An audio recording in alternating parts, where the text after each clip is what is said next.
Thank you, Miles, and a very warm welcome to you all to the City UK's first international conference. It is both timely and important. I'm very grateful to our conference partners, Freshfields, Brookhouse, Derringer, and HSBC for their support.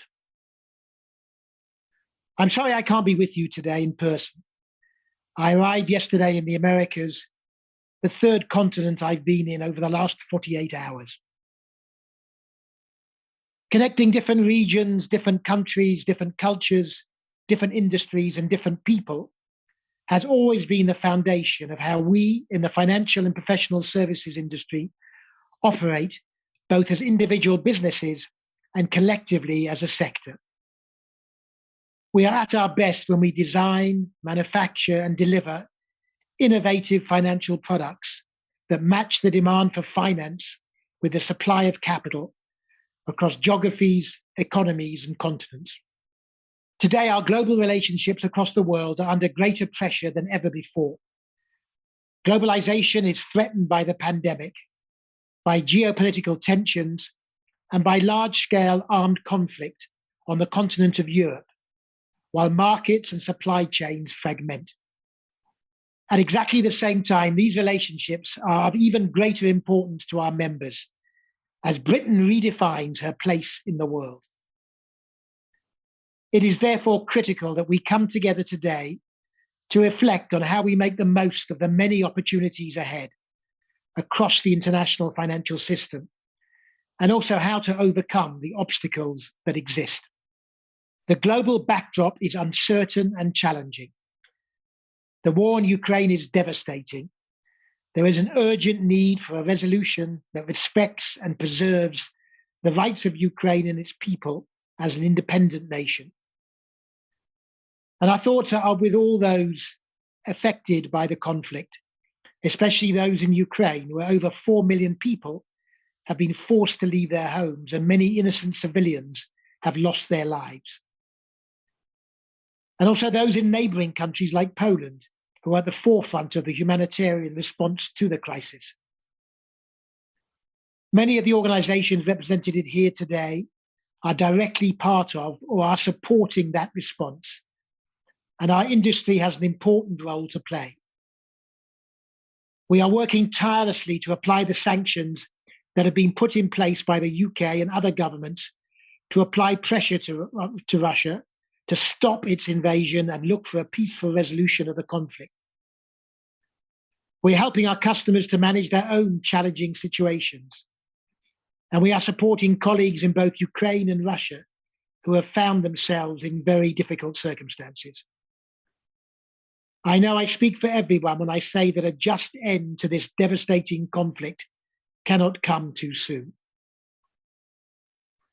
And when that time comes, the financial and related professional services industry will stand ready to play its part in the hard work of economic reconstruction, bringing to bear its expertise and experience. At the same time, the pandemic continues to pose serious challenges in many parts of the world. The recent rising infection levels in Hong Kong have been very concerning, and the associated restrictions have seriously impacted those of us with customers and staff there. Similarly, China is battling the highest number of cases in 2 years, resulting in a lockdown in Shanghai. Although we enjoyed a glimmer of hope and optimism earlier this year, with the global economy apparently recovering and global trade growing once again, these latest events are exacerbating underlying issues and mean we now face another potentially considerable shock. Global growth will be weaker than previously expected, and inflation will be significantly higher, with the prospect of stagflation looming, even if governments step in to cap growing energy bills. Living standards will be impacted, and consumer and capital spending will take a hit. Already, the surge in energy costs has led to partial closure of some factories in Europe, and energy security remains a key concern. Meanwhile, market volatility will continue. Once again, we are operating in a new landscape. And as a sector, there are a number of things we can do to navigate it. Thankfully, recognizing the need to change and adapt is in the DNA of Britain's financial services industry.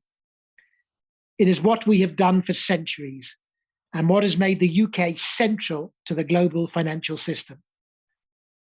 Constant innovation has been the cornerstone of our success, built on a determination to provide better service to our customers.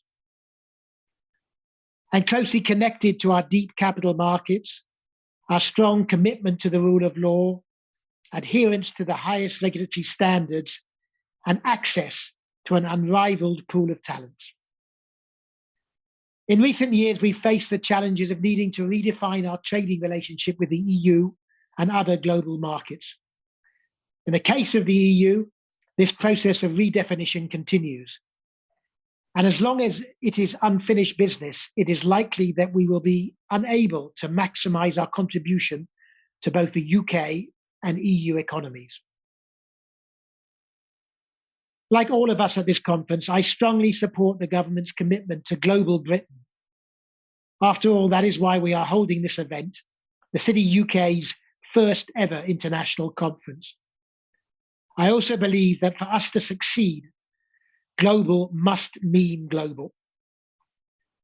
Economic engagement across oceans and across continents is essential for a great global trading nation such as ours, and must include harvesting the benefits of connecting with the vast markets of Europe, of America, of China, and of Asia, as well as deepening our connections with the longer-term high potential markets beyond. There is no escaping the fact that compared with key competitors, the UK economy, despite the growing absolute size and volume of many market segments, has seen an overall relative decline in recent years.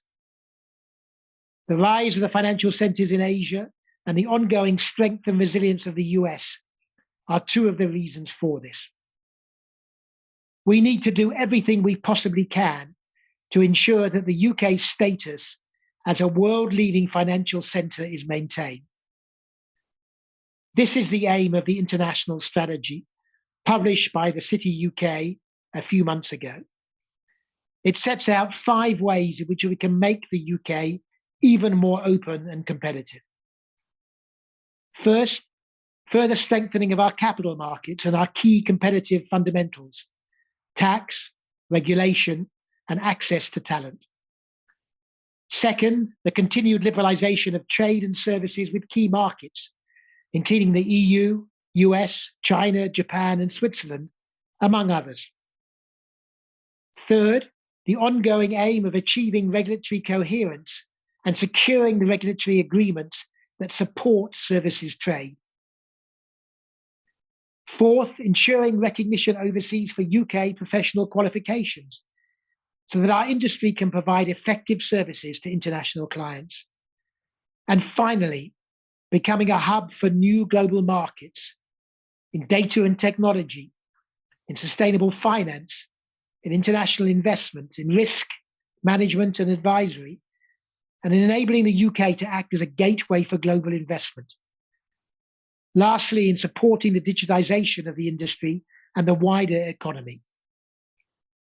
I am confident that this is achievable if industry, government, and regulators all work closely together in partnership. We all need to play our part in achieving these goals.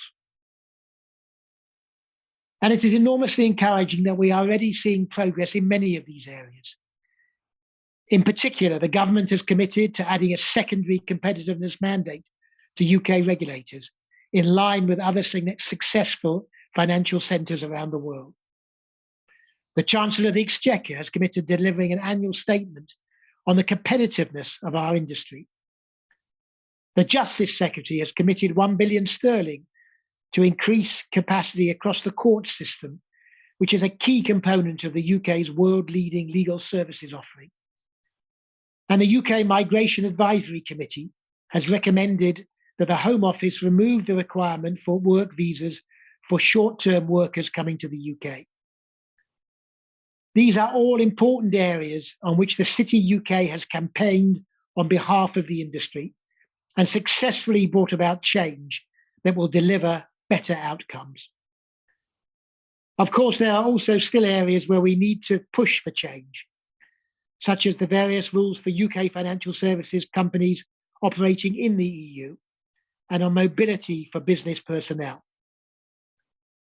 So we will continue our dialogue and engagement with our members and with governments and regulators, both here in the UK and overseas, to ensure even greater global connectivity and alignment.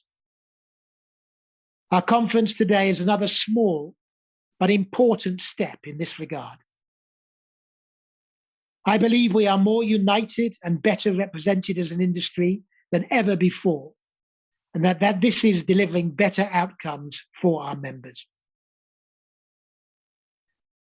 On a personal basis, my term as chairman of the City UK runs to the end of May this year, when I will hand over the reins to Dame Anne Richards, Chief Executive of Fidelity International. When I took over as chairman in 2019, I noted that my predecessor had piloted the City UK through a particularly challenging period following the EU referendum. Given that my own tenure has been dominated by a global pandemic and ever more challenging geopolitics, I wish all the very best for Anne as she takes on these new responsibilities. I hope that she has a calmer and quieter time as chair than either I or my predecessor have enjoyed, although I suspect that may be somewhat wishful thinking. I know Anne will do a great job working alongside our new Leadership Council Chair, Bruce Carnegie-Brown, who is a very worthy successor to Sir Adrian Montague. My warm and sincere thanks go to Catherine McGuinness at the City of London Corporation and my colleagues on our board, as well as our counterparts from across the trade associations and our international partners. I would also like to thank Miles and his excellent team at the City UK for all their hard work, energy, and efforts on behalf of our industry. What they do is both important and valuable. As has been said to me many times these past 3 years, if the City UK didn't already exist, we would need to create it. Finally, I look forward to seeing, supporting, and champion what will be achieved in the years ahead by our industry under the City UK's leadership. Thank you.